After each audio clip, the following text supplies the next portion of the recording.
When was the last time you got in a good argument? No, I got into an argument last week with the butter chicken delivery guy because he bought the wrong order to my door at 10 o'clock at night. So I got into an argument then. And you better believe they got my order straight the next time around. Wow. What was your order? It was a I don't chicken vindaloo. I got that dish. got that. I got that dish. Dish. Dish. I got that dish. I got that dish. That dish. Hey y'all, it's Onika. And J.R. And you are dishing with Dainty Dish. I'm sorry, I'm cracking up here, y'all. He's like, I don't care. I thought he really did care, guys. I thought he was super concerned about my meal. Oh my gosh, how you doing, JR? I'm doing well. How are you? Oh, I'm doing great over here. I'm about to wet my pants. I'm doing great on your good seats. Oh, don't do that. Oh Don't my do gosh, I'm doing great. What's been going on with you? Nothing much. This past weekend was our little cousin's birthday, so did that. That was a cool time. Sorry, Hannah, I couldn't be there. I apologize. I had to work. Yeah, caught up with some fam, saw some other cousins. It was a good time. Had some good conversations. Got to catch up with some people. Yeah, good time. What else is going on? My team lost again in dodgeball and kickball. Well, there's nowhere to go but up. Nowhere to go but up.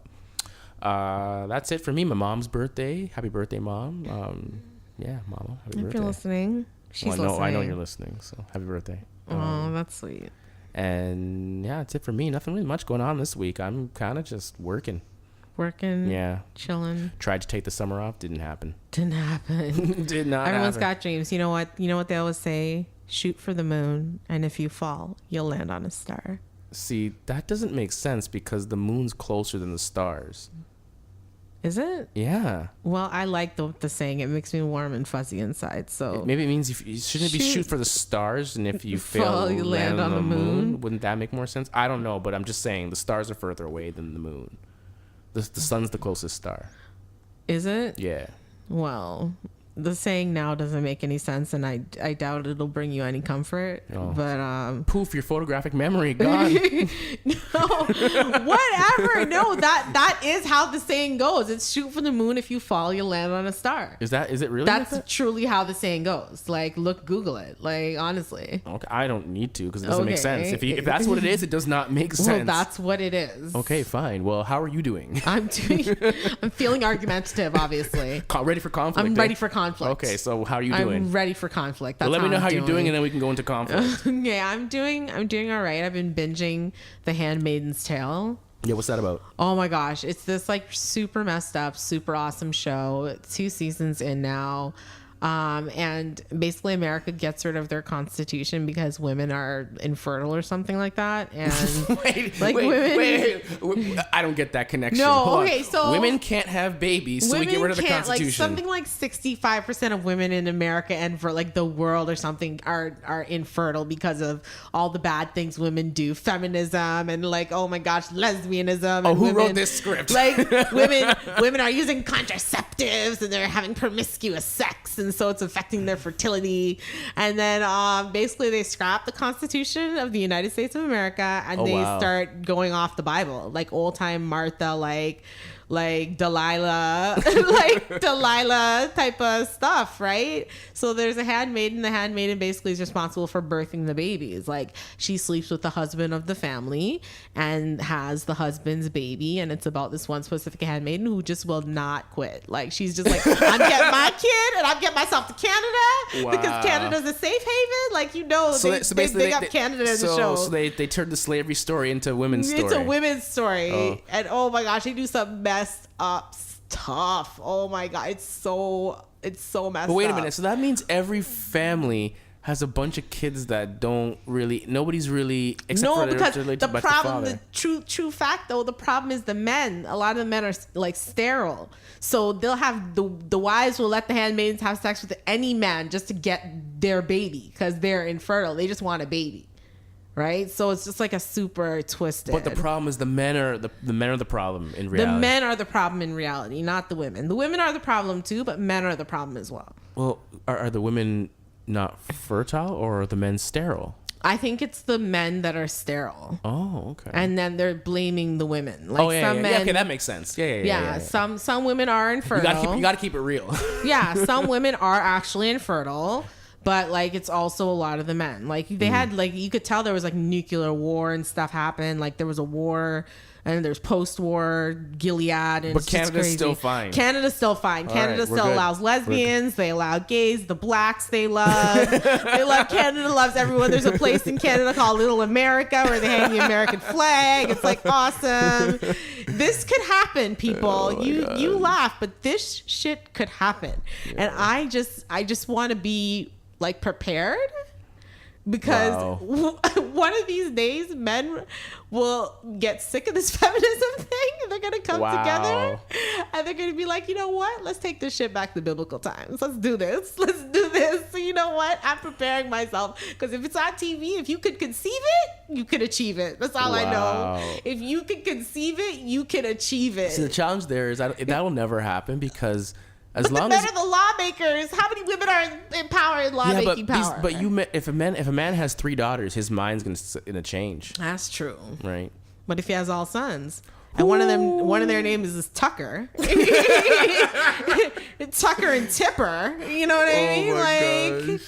You never know what kind of laws could be passed in America. They're living in Trump's America right now. This is the man that will have handmaids. Let's move on. Let's push it to conflict. Let's go to conflict. Let's get out of politics. I don't do politics. We don't do politics not on with this you, show. No. Definitely not. But yeah, I want to talk today about conflict. Mostly because I'm finding at work the conflict resolution isn't as solid as it should be. It isn't, and maybe it's because I work with a bunch of tweenagers. Tweenagers? Tweenagers. What does tweenager mean? They're in their 20s, but they might as well be in their teens. So they're a bunch of tweenagers. So they'll have a problem, with the system, of course, because, we're not gonna take it. So they have a problem with the system. They complain amongst each other. Because they fear the conflict of going directly to the source, to management. Got it. With their problems. Mm-hmm. And as a 35-year-old woman in retail, this is something to me that I have a hard time swallowing. Because I'm not that girl. Like, if I have a problem with you, you're going to know I have a problem with you. Shoot, if you don't have a problem, you're going to know. Yeah. You're just going to know you. You're just going to know it's Onika Latoya Dainty. Like, she has a problem or she doesn't have a problem. Like, but you know who she is. You know. Yeah. I'm not. Shut up, J.R. But these young girls, they'll just talk amongst themselves and chitter chatter, and they won't actually move towards conflict to incite some kind of change. Maybe they're fearful of losing their job. I mean, because pretty much that's how it works in your particular industry. I mean, you hire a bunch of people that are in school that are in situations where they're young and they're impressionable and they don't know their rights. They don't know anything, and they're used. And the cycle continues. I mean, it's rinse and repeat. Like, I worked in those environments in my late teens, early 20s, and now I don't today. And there's a whole bunch of new 18, 19, 20, 21, 22-year-olds that are doing it now. Like, it's like rinse and repeat. The caveat is that my workplace tends to not fire people. They don't want the cost of, and they tend to rehire as well. Because the cost of training at this location, like, we get free gifts at the end of our training, like at least $200 worth of stuff, which is really like $10, but okay. But in their world, in the retail world, the retail value is at least $250 worth of stuff. Like, they give that to every single person they train in the store, and we've got over at least 60, 70 employees. Yeah, but you make minimum wage. Like, it's not that big of a deal. But I think the cost of training, they'd rather just hire you back. So there's no That's the thing. I think that's why everyone's so willy-nilly about how much information they share in regards to their grievances, because there's no real consequence. So they have this, they pull these passive aggressive moves. You know, they're moving in a passive aggressive way, and that's not the way. Not the way of conflict, of resolving conflict. Like, when was the last time? Sorry, go ahead. Oh no, you go ahead. No, you go ahead. I forgot what I was going to say. Sorry, when was the last time, you know, you were in a situation where you were being passive aggressive and you won a conflict, or you resolved a conflict? By being passive aggressive? Yeah. And won a conflict? And resolved a conflict. Resolved a conflict? Yeah. By being passive aggressive? Let's say one or resolved one. I don't even know. Am I passive aggressive? I think in certain cases you are. Oh, okay. I think in the business world you're very aggressive. Like, you're right, you're on point. Yeah. But in your personal life, I think you're passive aggressive. Oh, okay. I think that like you just can't be bothered to deal with it. You're like, whatever. I'm not dealing with this. Yeah, that's definitely me. In I don't think you mean. I think it's just one of those like, yeah. Yes, I guess I kind of feel. I'm coming from just the point where I'm like, why would I have to deal with this? Why should I deal with this? I shouldn't be dealing with this. This is ridiculous. So you just kind of like throw up your hands and you're like, whatever, man. Whatever. Yeah. Yeah, so I would say in your professional life, you're aggressive. You go out there, you get your bag, like, you do your thing. But in your personal life, and I think in my personal and professional life, I'm just aggressive. I'm just aggressive, period. Like, I remember when I was in, this is going to sound super weird coming right now, but I was in rehab. And they tried to make me go to rehab, and I said no. So I had to do a 21-day rehab once so that my parents would let me stay in the house when I was smoking pot. Yo, your parents? My parents are gangster. They made me do a drug test too. Yo, your mom had you pissing in a cup. That was amazing. Pissing in a cup. I remember when I heard that, I was like, fire. And then my mom looked at me and she said, don't think I wouldn't do the same thing. I was honestly, your mom probably gave my mom the idea. Who are you kidding? Probably. Who are you kidding? So I was in a 21-day rehab facility, and they used to do a lot of activities, and one of them was about, you know, your personality type and like being aggressive versus passive aggressive versus like non-aggressive at all. Like and most people turned out to be passive aggressive. Like, probably, I guess when you think about it, it's the most common trait, I guess. Yeah. Versus, whereas I was one of the only people that turned out aggressive, because I say what I mean, and I mean what I say, and even if I don't mean what I say, you're never gonna know. Oh, well, the challenge is I know now. I read you like a book, and it annoy like me to the core, because you're talking out of your ass most of the time. Absolutely. Yeah. And it smells sweet. Wow. Smells sweet. Wow. Take it and go. Wow. I'll let you. You can have that one. Take it and go. You can keep that. Take it and go. Oh my gosh. So, do you think women have a problem with you're saying women have a problem with conflict? I think women do have a problem with conflict. I think it comes from years of telling women that a well-behaved young woman doesn't argue, or were people told that? Yeah, like I was I'm a boy, so I was. My mother's thing was speak the truth and speak it ever, cost it what it may. So that's just how I live my life. But most people are like, you know, children should be seen, not heard. Oh yeah, that's the, that's like a key one. Like, but women are supposed to be proper, and they, you know, we talked about labels. I can't remember when it was, but you know, being proper and being sweet and being kind and being non-aggressive. Like, women are not supposed to be seen as aggressive. Like, and I think based on those values that some people grew up with, they fear conflict. And I think it makes women fear change as well, even though we're probably some of the most adaptable people on earth. But you're going there, right? I'm going there. All right. But I feel like we fear that change because we're afraid of conflict. Okay. So with you, do you think, I'm gonna ask you this question on the spot then. Do you think your health, do you think there's a component of your mental health that correlates to the reasons why you're okay with conflict? Like, I know sometimes you kind of have said that, you know, I could always fall back and say I'm bipolar if I cross the line.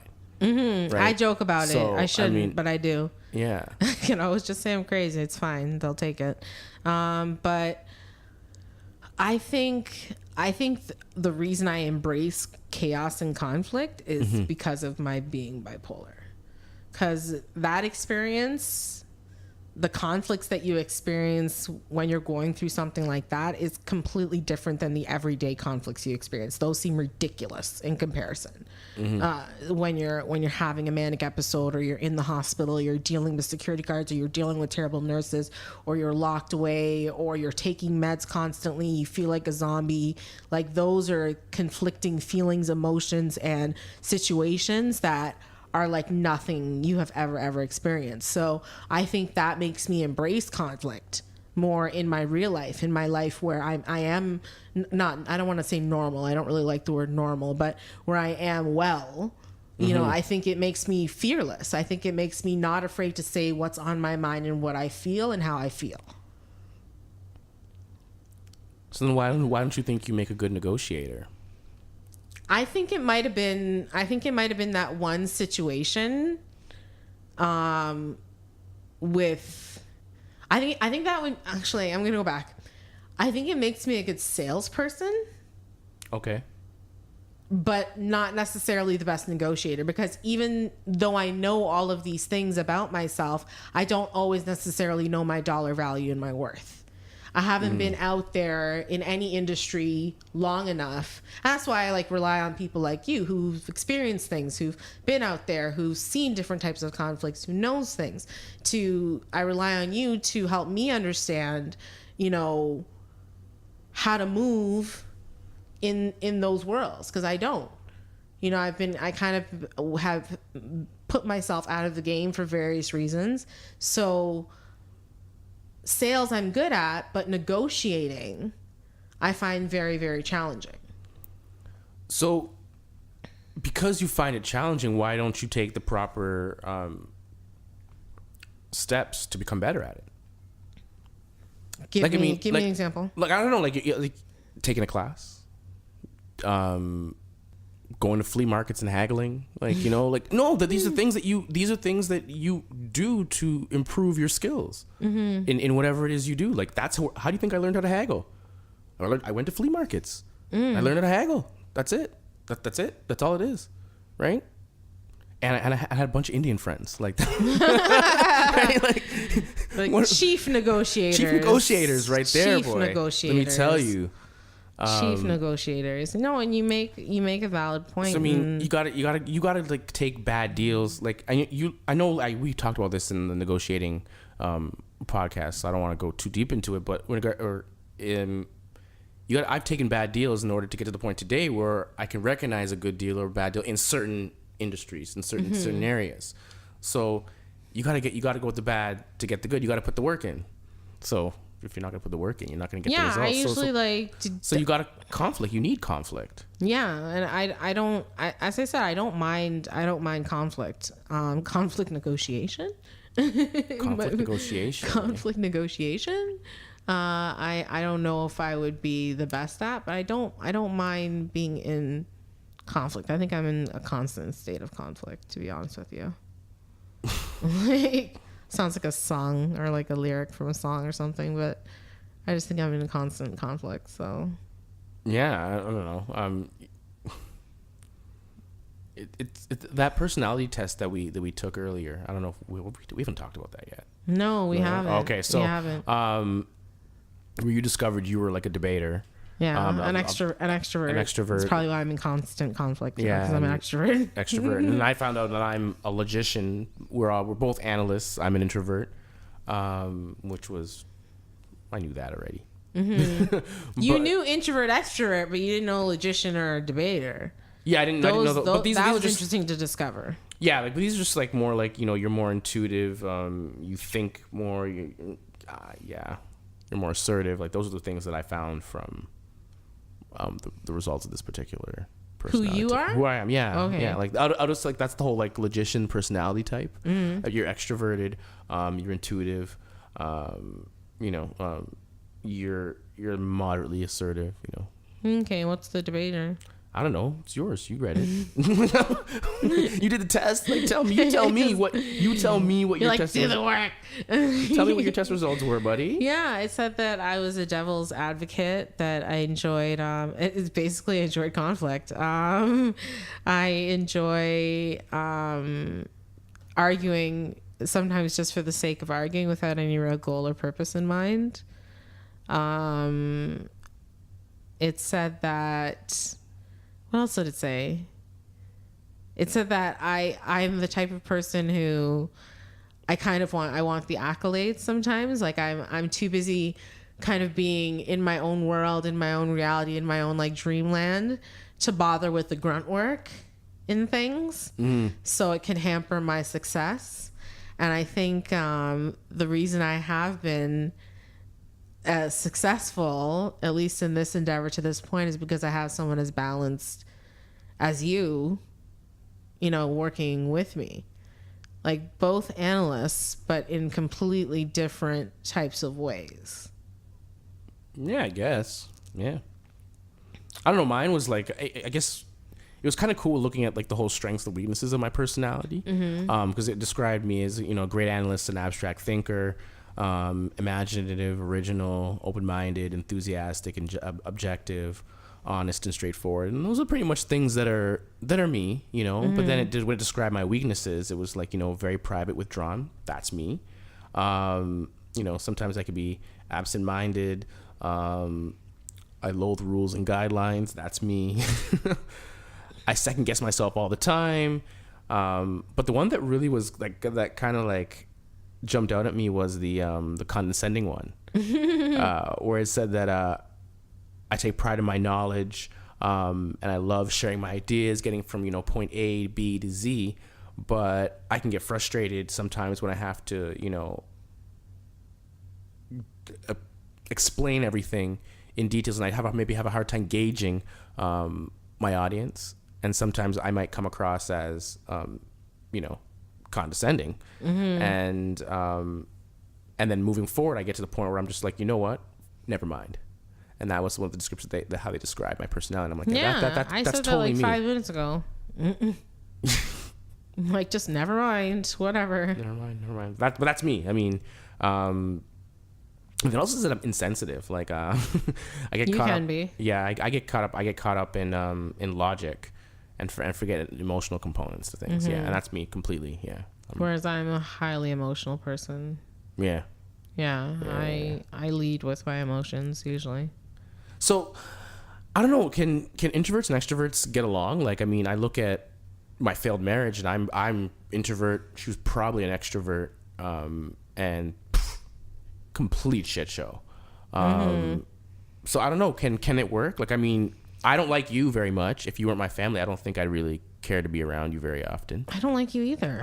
That's not a big deal. I'm just saying. Like, I don't like you either. I'm just saying. Like, if we weren't family, I really don't think you're when you come in my space, it's like a whirlwind of conflict. It's just conflict, and your energy just does not. It's not conducive to my being, my positive nature. That's the introvert in you, because you've created your Zen space for yourself, like where you go to rejuvenate, relax, et cetera, and then here comes a whirlwind of an extrovert in your space, just like sucking up all the air. Yeah, don't know how to use coasters, can't use placemats. Don't know how spilling things on the floor. Like, you're just... it fell on my lap, and I ate it off my lap. I did not let it fall on the floor. So okay, says the sweeping that I did right after you ate. Okay, cool. He treats me so bad, guys. Someone come and rescue me. He treats me so bad. No, he doesn't. He doesn't. He speaks truth. This is the truth. I'm a messy eater. Yeah. I'm a mess. I'm a hot mess. Like, you know this about me. And I'm like a clean freak. So I'm a hot mess. Like, it just is what it is. But can introverts and extroverts get along? Yeah, can they? I don't know. I think they can, but I think that the extrovert's personality automatically just takes over. Like, I have some girlfriends that I would consider it like my I have two best friends that I would consider them extroverts. So we can kind of jam with each other in the level of energies, but even still, like I'm way more out there than they are. And then I've got two really good girlfriends that are definitely like the typical Aries introvert. Like, and my energy again is so out there that I kind of suck up all the energy and suck up all the air in the room when we hang out, when we're together. I give them time, definitely, but I'm still kind of like feeding off of their energy and wanting more time and to speak to them more and to be around them more. And, you know, they get tired. They want to go home. They have kids. Like, they have kids. They have shit to do. Like, they want to go home. So, yeah, I think that when it comes to friendships, it's possible. Because the things that they've taught me versus the things that I've taught them because of my personality versus their personality, they balance each other out. Got it. Like, they just, I can't think of one specific example. It's just that we've known each other so long that I know, like, their level of confidence, for instance. I remember one friend, I used to teach her how to say no. Like, they used to, when we were in high school, the popular kids used to kind of bully her and try to take her, like, get copy off of her homework. And she'd never say no. So every day I would teach her how to say, like, you have to say no. This is how you do it. When they come up to you, just say no. And eventually she started saying no to me. And that's when I knew she'd graduated. She'd graduated. She was good. So she learned something from me, and I learned something from her. So. Oh, you used to copy her work too? No. I'd asked her for her prep test, and so I could take a look at it. And she's like, no. And I'm like, what? I'm the one that taught you that word. But it felt good. It felt good, you know. And you know, they teach me a little bit about being more grounded and more leveled sometimes. Shoot, can you go back and hang out with her? I can hang out with them a little bit more and come over here. Yeah. But as I was saying, friendships, I would say there's some balance there, but relationships, there can be. But I think compatibility wise, introverts should kind of stick with introverts and extroverts should stick with extroverts. And the reason I think that is because I've dated both types. Okay. And if you want a relationship fraught with conflict and fraught with passion and fraught with like drama, put two introverts in a room together. Put two introverts in a room together and you're going to get drama. Extroverts. Sorry. Put two extroverts in a room together. Oh, yeah. It's pure drama. It's like a shit show. Now that I think about it, I don't think that I would ever want to be in a relationship with an extrovert ever again. No. Never again. It doesn't work because you put two introverts together, it's like putting a lock to a key. Yeah. Like it works. Yeah. But switch up the personalities at some point, that extrovert is going to overtake the introvert's personality. Like this, I think it has there's a tendency for that introvert to lose their identity because I became extrovert. A mean girl. Like you get sucked into it, and you start taking on their personality traits. Insecurity, being mean. I wore makeup. I became a woman. You became a woman. Look, you're a perfect example. In my relationship with an introvert, I became introverted, not only because of our location and we didn't have a lot of shit to do in Ajax, but because, you know, he liked to stay home and watch like Duck Dynasty and hockey and like Pawn Stars. And, you know, we just lay in bed and, you know, we'd watch TV and then we'd have sex and then we'd go to bed. Like that was our whole, we'd go outside, we have a cigarette. Like that was our whole like relationship. Like we did nothing. We did like something on Valentine's Day, I think, just because like it was Valentine's Day, and nothing else for a whole entire year. You see, but I guess I was in a similar. My relationship was similar in that regard, but there was a reasoning behind. Because even though I'm an introvert, I do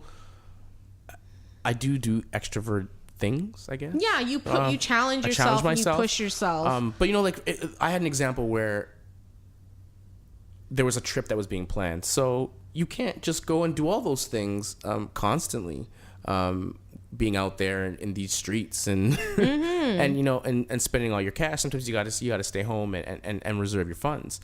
And I think communication could help. Could you could be an introvert and extrovert in a relationship if you have good communication, I think. Yeah, maybe. It's possible. I think it's possible. I think yeah. there was a lack of communication in my situation. And there was definitely a lack of communication in mine. I was hiding the fact that I didn't want to be with him, so like, that's a big problem. I was like, I really don't like you that much. Yo, you're ridiculous.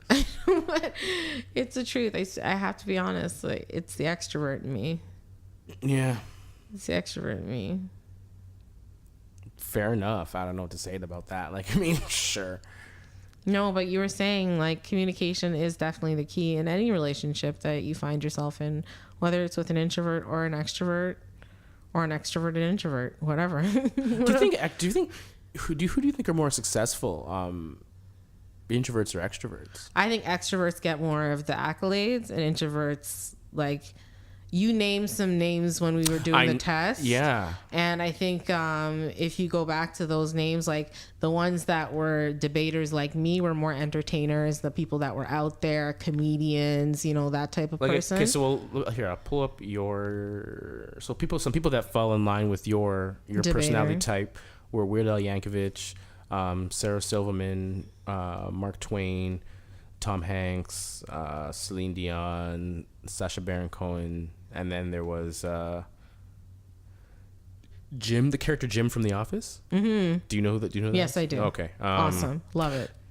The Joker from the Batman series. Love it. The character Captain Jack Sparrow, Pirates of the Caribbean. Love it. Johnny Depp. Yeah, well, the character, not actually Johnny the character. Depp. No, See, I can relate to the character. And then under mine, it would have been, there were some people that were like, who were they? They had some really cool people under me. Bill Gates, Ellen Page, Albert Einstein, Pascal. Hey, shit. Isaac Newton. The character Neo from The Matrix. Mm-hmm. That's pretty cool. The character Chloe O'Brien from 24.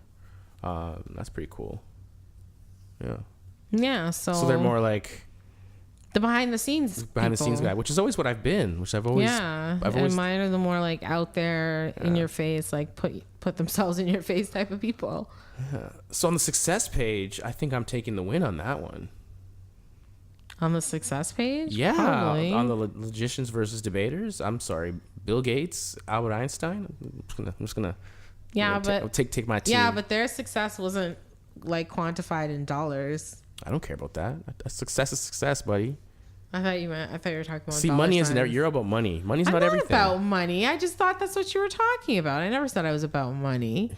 Not that money's not nice. I'm just saying, like, money's real nice. Money's very nice, but yeah, like you'll go down in history, whereas I'll go down in infamy. I mean, other than Tom Hanks, I'm not really seeing anybody that I'm really messing with on this. Shut up. On your list right here. Anyways, if you guys have any stories about being introverts or extroverts, or you have a conflict that you want to share with JR and I, see if we can resolve it for you through our excellent communication skills, please do contact us. JR, let them know how they can reach us. Yeah, definitely. You can reach us at dysh, dysh, at daintydysh.com. That's DAINTYDYSH.com. What's going on with your website? I have my poem up, Untitled Love, as well as I hope my journal entries are going to be up soon, and another blog post is coming up on its way, so stay tuned, look out for it. It'll be up there shortly. OnikaDainty.com. Yep. You can also check out Onika on Instagram at Best of Onika. You can check me out, JR, Best of JR. If you're listening to us on Apple Podcasts, give us a 5. You deserve a 5. Yeah, please subscribe. Give us some feedback. We truly appreciate it. If you're listening to us on YouTube, SoundCloud, any other platform, we truly appreciate it. Thank you so much for listening. Your feedback is greatly appreciated. Thank you so much. That's it for me. All right, y'all. That has been the dish of the day. I hope y'all have yourselves a very, very, very happy hump day.